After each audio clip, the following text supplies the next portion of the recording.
What's up guys, GameRager95 here and welcome to episode 2 of Formation Finder. This is the episode where we're going to be looking at Man City. They're in the demo obviously, they're a pretty good team in the demo, a lot funner for me than Tottenham if I'm being honest. But I'm going to just show you 3 formations, a 3 at the back, a 4 at the back and 5 at the back, and we'll compare them. So we're going to get started here first of all with the 3 at the back formation. It was my least favourite formation, although it was still pretty good and I got some nice goals with it. So just a quick overview, NepentheZ and company out wide centre backs. Those two are a bit faster than Lescott, who's in the middle, but he's got the height and the physicality to handle that middle bit. Samir Nasri and Navas as the wingers, Fernandinho, Yaya Toure as the defensive midfielders, David Silva as the playmaker, and Aguero and Jovetic as the strikers. So a bit about this team. Defensively it was really solid. You can see you've got Company, who's an outstanding defender, and then you've got David Silva, whose left foot is so good in this game. Now Jovetic and Aguero were a really fun partnership. There you get to see again David Silva's left foot is godlike.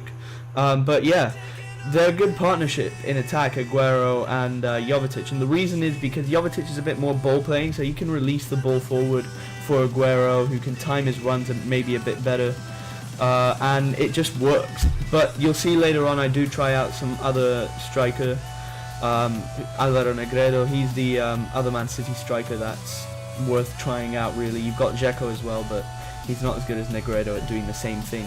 There you see again Jovetic, he's got some good heading capabilities. In that midfield you have the strength of Fernandinho and Yaya Toure. Now you remember I made a video about Fernandinho earlier, about how I'm looking forward to using him more than almost every other player in the game, and he's so good. He's seriously amazing at this at FIFA, and I look forward to using him more and more often, hopefully in Ultimate Team, but also in head-to-head with Man City. Now there you can see Navas gets a headed goal. Something about the wingers here, Navas and Nasri are actually surprisingly centralized in terms of how their wing play works. So Navas will cut in a lot, even though he's got so much pace that he could bomb down that right mid all day. He does cut in quite a bit, and I think that's quite good.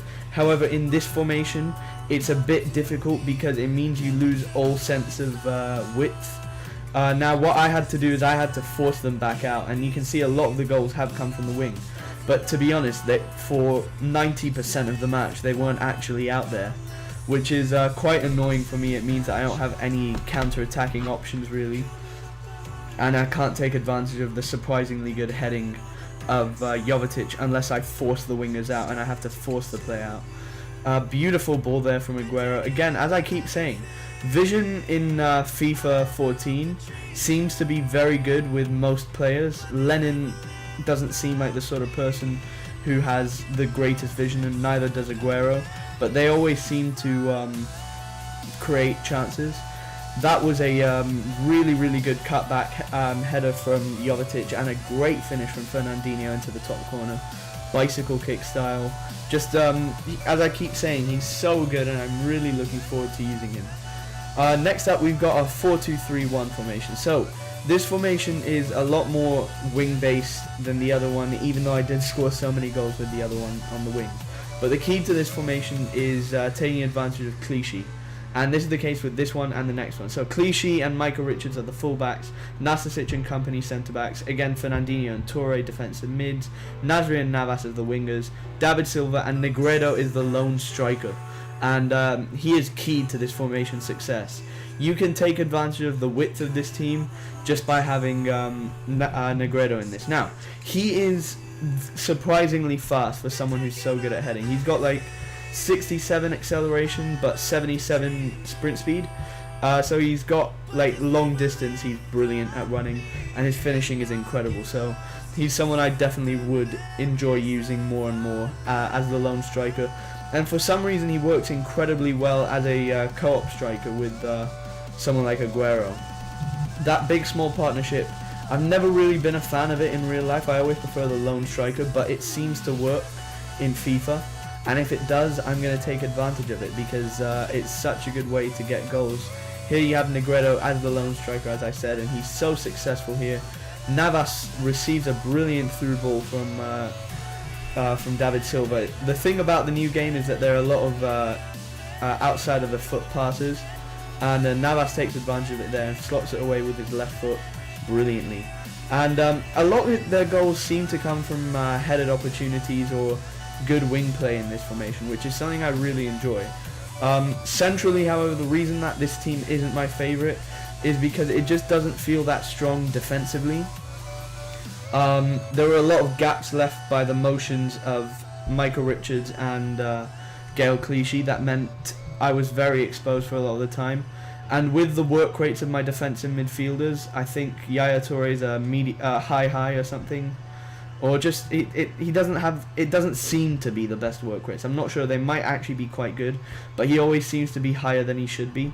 And it's the same with Fernandinho. Again, he keeps scoring incredible goals. I'll give him such good credit for that, but he needs to defend a bit more. That's my only issue with him.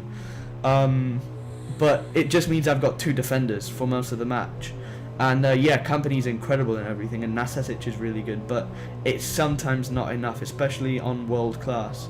And yeah, I mean, you can see here Richards, he sometimes moves back, but most of the time he's attacking, and the only reason he did move back there is because of Yaya Toure being out wide.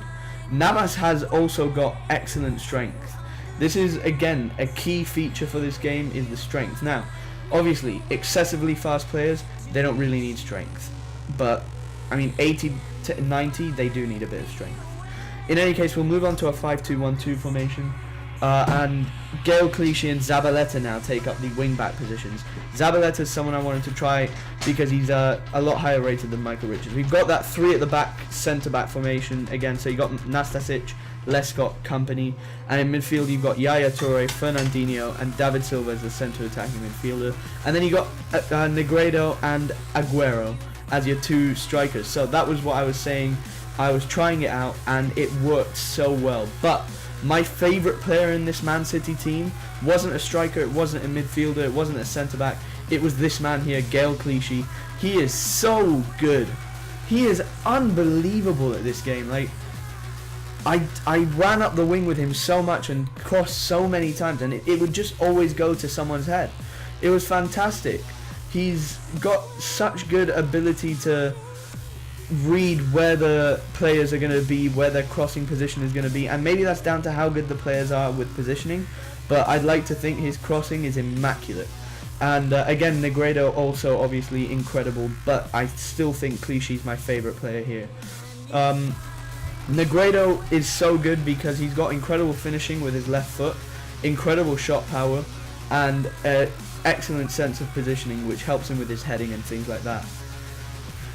Also, Yaya Toure is a really good player. However, he does get out-muscled quite a bit. I was a bit lucky there, and David Silva does put it away with his left foot, which is, I keep repeating it, it's godlike. It's so good. These actually, I played quite a few matches with these formations. I think I played 3 with the 5-2-1-2, and I won each of them, well, I won 2-0, 2-0, and 1-0. So they kept clean sheets, which is, I guess, something you'd expect from a 5 at the back formation. And they scored goals, which is something I didn't expect. But with the 5-2-1-2 and with having Gael Clichy, you've got such good ability to cross it in and take advantage of Negredo. And then Aguero there always moves out into the flanks to try and receive the ball.